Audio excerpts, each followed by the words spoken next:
என்னுடை வஞ்சக இயற்கை யாவையும் பொன்னுடை விடையினோய் பொறுத்து கொண்டு நின் தன்னுடை அன்பர்தம் சங்கம் சார்ந்து நான் நின்னுடை புகழ்தனை நிகழ்த்த செய்கவே. வணக்கம்.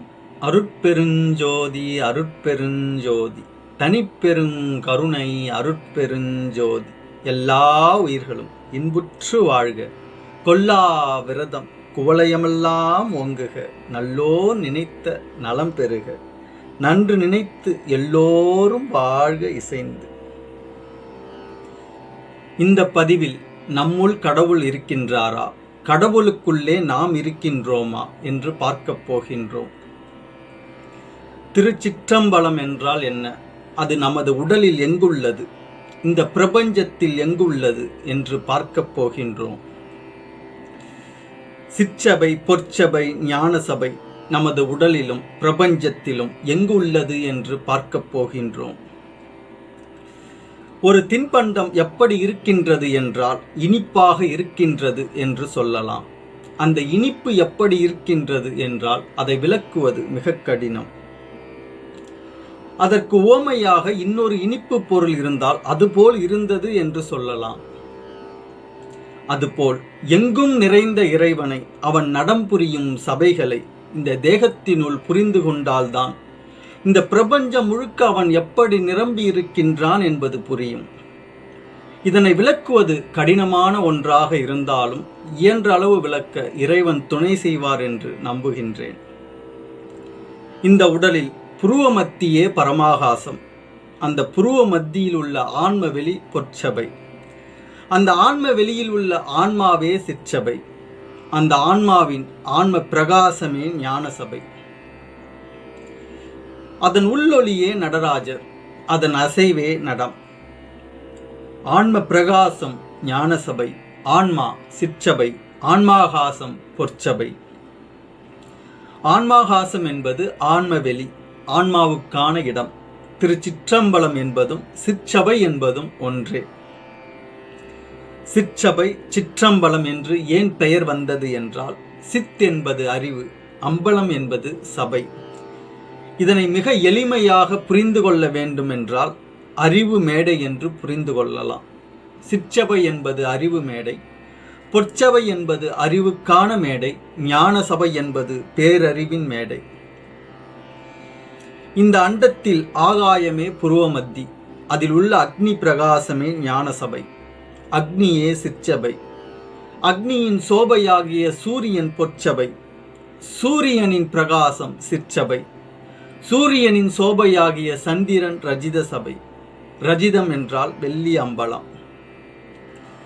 இந்த பிரகாசம், ஒளி, சோபை ஆகியவற்றின் வேறுபாடு என்ன என்றால், ஒரு தீபத்தில் காரண ஒளி, காரிய ஒளி, காரிய காரண ஒளி என்று 3 உள்ளது. இதில் காரண ஒளியே பிரகாசம், காரிய ஒளியே ஒளி, காரிய காரண ஒளியே சோபை. இதில் காரணம், காரியம், காரிய காரணம் என்றால் என்ன என்றால், விரலில் நகம் என்பது காரணம், அதன் வளர்ச்சி காரியம், அந்த வளர்ச்சியின் வெளிப்பாடு காரிய காரணம். கடவுளிடத்திலும் பிரகாசம், ஒளி, சோபை என்று 3 உள்ளது. ஒருவர் கடவுளின் சோபையை கண்டாலே 5 கைகூடும் என்பார் வள்ளற்பெருமான். அக்னி என்பது காரணம், சூரியன் என்பது காரியம், சந்திரன் என்பது காரிய காரணம். சிற்சபை என்பது காரணம், பொற்சபை என்பது காரியம், ரஜித சபை என்பது காரிய காரணம். ஆன்மா என்பது காரணம், ஜீவன் என்பது காரியம், கரணங்கள் காரிய காரணம். அண்டத்தில் அக்னி பிரகாசத்தால் சூரியனுக்கு ஒளி உண்டாகி, சூரிய ஒளியால் சந்திரனுக்கு சோபை உண்டாவது போல் பிண்டமாகிய இந்த உடலில் ஆன்மாவிலிருந்து ஜீவனும், ஜீவனிலிருந்து மனமும் ஒளி பெறுகின்றன. அப்படி ஒளி பெற்ற மனத்தின் பிரகாசமே ஜீவ அறிவாகிறது. ஜீவனின் பிரகாசமே ஆன்ம அறிவாகிறது. ஆன்மாவின் பிரகாசமே கடவுள் அறிவாகிறது. இங்கு ஆன்மாவுக்கும் ஜீவனுக்கும் உள்ள வேறுபாடு என்ன என்ற சந்தேகம் உண்டாகும். அது பற்றி விரிவாக ஜீவ ஒழுக்கத்தில் காண இருக்கின்றோம். இந்த உடலில் அக்னி என்பது ஆன்மா, ஆன்ம அறிவே சிற்சபை, ஆன்ம ஒளியே சிற்சபாபதி. ஆன்ம ஒளியின் அசைவே நடம், ஆன்ம பிரகாசமே ஞான சபை, ஆன்மாவின் சோபையே பொற்சபை. இந்த உடலில் சூரியன் என்பது ஜீவன், ஜீவ அறிவே பொற்சபை, ஜீவ ஒளியே பொற்சபாபதி. ஜீவ ஒளியின் அசைவே பொற்சபை நடம், ஜீவ பிரகாசமே சிற்சபை, ஜீவனின் சோபையே ரஜித சபை. இந்த உடலில் சந்திரன் என்பது மனம், மன அறிவே ரஜித சபை, மன ஒளியே ரஜித சபாபதி. மன ஒளியின் அசைவே ரஜித சபை நடம், மனத்தின் பிரகாசமே பொற்சபை, மனத்தின் சோபை. அதுபோல் இந்த உடலில் நட்சத்திரங்கள் என்பது இந்திரியங்கள், இந்திரிய அறிவே இந்திரிய ஒளியே, இந்திரிய ஒளியின் அசைவே நடம், இந்திரிய பிரகாசமே ரஜித சபை. எனவே இந்திரிய ஒழுக்கத்தால் கரண ஒழுக்கம் கைகூடும், கரண ஒழுக்கத்தால் ஜீவ ஒழுக்கம் கைகூடும், ஜீவ ஒழுக்கத்தால் ஆன்ம ஒழுக்கம் கைகூடும்.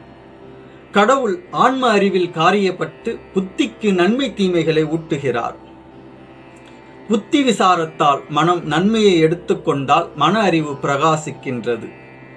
மன அறிவு என்பது ரஜித சபை, மன அறிவின் பிரகாசம் பொற்சபை என்னும் ஜீவ அறிவாகின்றது.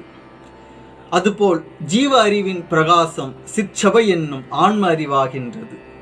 ஆன்ம அறிவின் பிரகாசம் ஞான சபை என்னும் கடவுள் அறிவாகின்றது. இந்திரிய அறிவு, ஜீவ அறிவு, ஆன்ம அறிவு ஆகியவற்றை பற்றி புத்திக்கும் அறிவுக்கும் உள்ள வித்தியாசம் என்ன என்ற தலைப்பில் விரிவாக பார்த்தோம். பார்க்காதவர்கள் அதனையும் பார்த்தால் இது நன்றாக விளங்கும். 3 வகை ஞானம் உண்டு என்பார் வல்லற்பெருமான். உபய ஞானம், உண்மை ஞானம், அனுபவ ஞானம். இதில் ஜீவ அறிவே உபய ஞானம், அதுவே பொற்சபை. ஜீவ அறிவின் பிரகாசமாகிய ஆன்ம அறிவே உண்மை ஞானம், அதுவே சிற்சபை.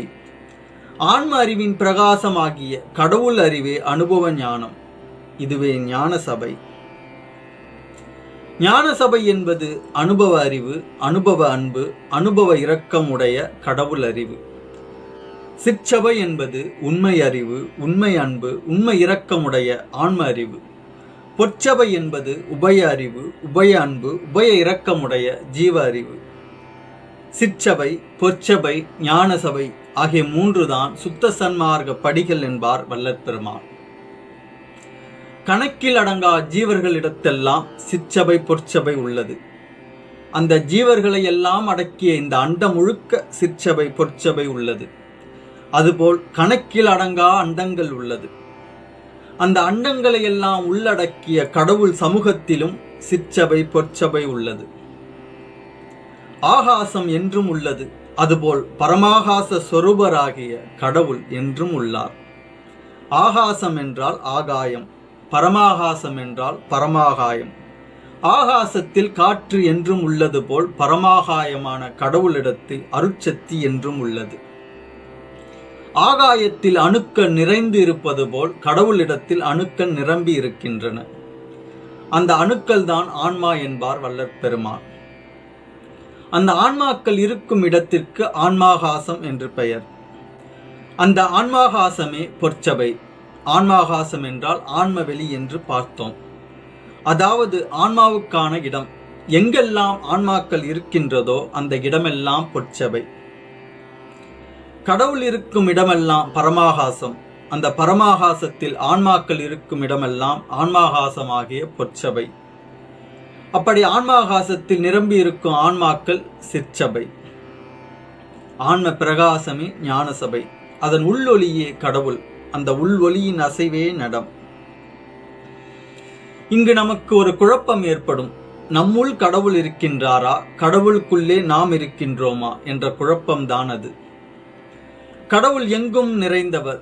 எது ஒன்றாக இருந்தாலும் அது கடவுளுக்குள்ளே அடங்கித்தான் இருக்கின்றது. அதன் உள்ளேயும் கடவுள் இருக்கின்றார். நாம் எவ்வளவு கொடூரமானவனாக இருந்தாலும் நம்மை கடவுள் எல்லையிலிருந்து கடவுளால் ஒதுக்கி வைக்கவே இயலாது. ஏனென்றால் அவர் எங்கும் நீக்கமர நிரம்பி இருக்கின்றார். ஆனால் நாம் செய்யும் கொடூரங்களே நாம் கடவுளை உணர முடியாத அறியாமையை உண்டாக்கி நம்மை கடவுளிடமிருந்து விலக்கி வைக்கின்றது. பரமாகாசம் என்றால் கடவுள் வெளி. கடவுள் எங்கெல்லாம் இருக்கின்றாரோ அதுவெல்லாம் பரமாகாசம். அந்த பரமாகாசமும் கடவுளுக்குள்ளே அடங்கி இருக்கின்றது. அந்த பரமாகாசத்தில் தான் அருட்சக்தி இருக்கின்றது. அங்குதான் ஆன்மாகாசமாகிய பொற்சபை இருக்கின்றது. அந்த ஆன்மாகாசமாகிய பொற்சபையில்தான் ஆன்மாக்களாகிய சிற்சபை இருக்கின்றது. சிற்சபையாகிய ஆன்மாக்களின் பிரகாசமே ஞான சபை. அதன் உள்ளொளியே நடராஜர், அதன் அசைவே நடம். மேலும் பஞ்சபூதத்திலும் சிற்சபை பொற்சபை உள்ளது. பஞ்சபூதத்தில் ஆகாயம் சிற்சபை, மண் பொற்சபை. ஆகாய தலமான சிதம்பரத்தில் சிற்சபையும் அதனை உள்ளடக்கிய பொற்சபையையும் காணலாம்.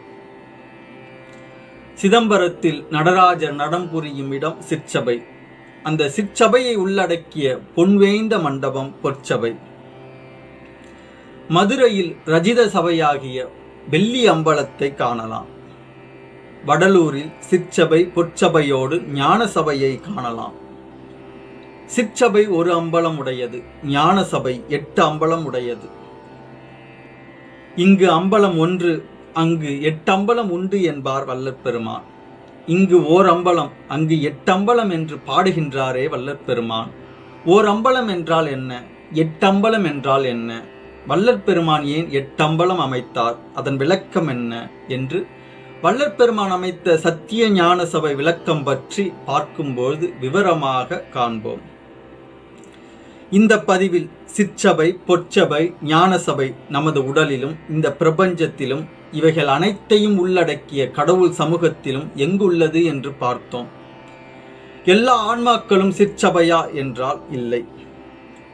அறிவிழந்த ஆன்மாக்களுக்கு பசு என்று பெயர், அறிவாய் நிற்கும் ஆன்மாக்களுக்கு சிற்சபை என்று பெயர். இது பற்றி அடுத்த பதிவில் விரிவாக காண்போம். மரணமில்லா பெருவாழ்விற்கு வல்லற்பெருமான் அருளிய ஒழுக்கங்களில் கரண ஒழுக்கத்தில் முதல் ஒழுக்கமாகிய மனத்தை சிற்சபை என்னும் அறிவாக்கிருதியாக்கல் முதலில் புருவ மத்தியில் நிற்கச் செய்தல் என்னும் ஒழுக்கத்தை பற்றி சிந்தித்து வருகின்றோம். இதுவரை எது புருவ மத்தி, ஏன் புருவ மத்தியில் மனத்தை நிறுத்த வேண்டும், மனத்தை புருவ மத்தியில் நிறுத்துவதால் உண்டாகும் நன்மைகள் என்ன, மனத்தை புருவ மத்தியில் நிறுத்துவது எப்படி, சிற்சபை எது, அது எங்குள்ளது என்று பார்த்தோம். அடுத்த பதிவில் மனத்தை சிற்சபை என்னும் அறிவாக்கிருதியாக்கல் என்றால் என்ன என்று பார்க்கப் போகின்றோம். நமது சேனலின் ஒவ்வொரு பதிவும் மற்ற பதிவுகளோடு தொடர்புடையவை. ஆதலால் நேரம் கிடைக்கும் போதெல்லாம் நமது சேனலில் உள்ள மற்ற பதிவுகளையும் பார்த்து பயன்பெறுங்கள். நன்றி.